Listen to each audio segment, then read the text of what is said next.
Hoy quiero hablar de la sociedad que nos ha tocado, desde una perspectiva crítica, pero también con compasión, porque hay que tener en cuenta que vivimos en un mundo sobrecargado, un mundo donde la sobreinformación, el ruido, la polarización, las redes sociales, la desinformación, los bulos nos atrapan constantemente. Y todo esto con un ritmo acelerado, un ritmo donde apenas nos da tiempo a nada, donde en las redes sociales ahora nos invitan a defender el aburrimiento, pero casi que para algunos es como si tuviéramos una nueva carga. Ahora tenemos que también buscar un espacio, un momento para poder aburrirnos, porque si no, nuestra cabeza no da de sí. Efectivamente, creo que las cabezas están empezando a no dar de sí en medio de esta sociedad. Esto nos lleva, o esto se vincula directamente con un concepto que se utiliza bastante, que es el concepto de posverdad, que no significa realmente una defensa de la mentira, sino algo más sutil y a la vez macabro, que es que la verdad no importa, que los hechos pierden relevancia frente al sesgo de confirmación de tu ideología previa, de tus emociones, de una interpelación rápida a lo que en ese momento estás sintiendo, más que a una constatación empírica de la realidad concreta. En medio de este escenario, eso afecta evidentemente a cómo nos relacionamos entre nosotros. La posverdad impide que haya un terreno de realidad en el que discutir y eso lleva a un colapso de comunicación. Los seres humanos no pueden comunicarse sobre un vacío, tienen que comunicarse sobre una base. Al no existir esa base, la polarización aumenta y evidentemente corremos el riesgo de ir hacia posiciones cada vez más reaccionarias que enfrentan por abajo a los pueblos mientras los ricos siguen aumentando sus ganancias. Por otra parte, esto también se escenifica en otras esferas, por ejemplo en la política institucional, la democracia liberal. La democracia liberal se ha convertido en un circo donde cada payaso sale a escena con sus zascas para poder ganar en el relato, no para poder convencer mediante las propuestas políticas concretas. Los eslogans sustituyen incluso a un análisis real sobre la gestión. Lo vimos en el caso de Ayuso. Más de 7.000 muertos no supusieron nada y consiguió una mayoría absoluta.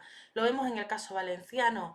La mala gestión de la Dana parece que de momento tampoco va a repercutir de una forma significativa ni en el Partido Popular ni en Vox, que gobierna, que cogobierna con estos. Entonces, igualmente, también lo vemos en el caso de Pedro Sánchez, ante un escenario como el que estamos viendo, donde el enfrentamiento hacia Sánchez lo llevan o lo lideran sectores ultrarreaccionarios parecidos, que parecen sacados de una caricatura, como son los que se manifiestan en Ferraz, es probable que nos quede Pedro Sánchez para rato, haga lo que haga este, porque es muy difícil, en medio de este escenario, encontrar una alternativa. Pero esa alternativa tiene que llegar. Y esa alternativa no va a llegar dentro de las lógicas que estamos hablando. La alternativa tiene que llegar enfrentando por completo este sistema. Es decir, enfrentando a la posverdad, enfrentando al espectáculo, enfrentando al ruido. ¿Cómo? Con información, con datos, con análisis sosegado.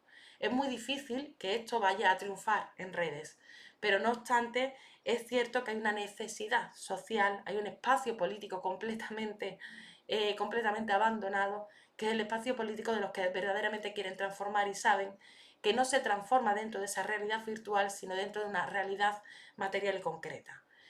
El periodista Philip Graham decía que el deber de un periodista era que si alguien decía que llovía y otro decía que no llovía, no tenía que simplemente aceptar ambas hipótesis, sino abrir la ventana y comprobar si llueve.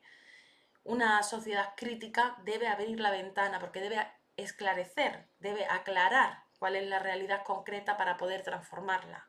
No simplemente limitarse a posicionarse en base a una realidad ficticia creada en un mundo virtual. En ese sentido, creo que es importante reclamar o volver a retomar la búsqueda insaciable del conocimiento, de un conocimiento verificable, de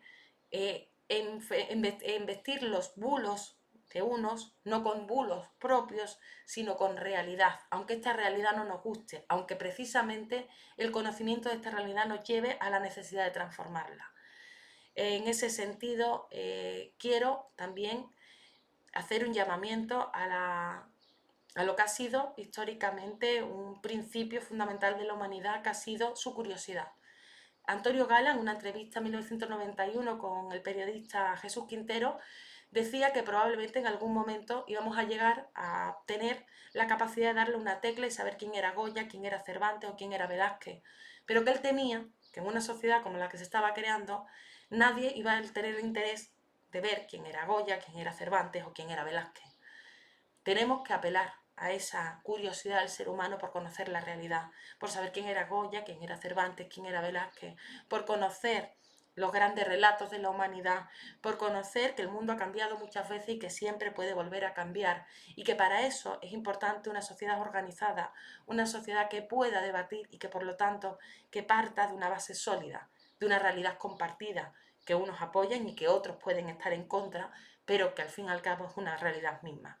Así, esta columna lo que busca es un llamamiento a la cordura en medio de una sociedad rápida, una sociedad sobreinformada, que a la vez está profundamente desinformada, y una sociedad que ha dejado de valorar algo tan importante como la verdad.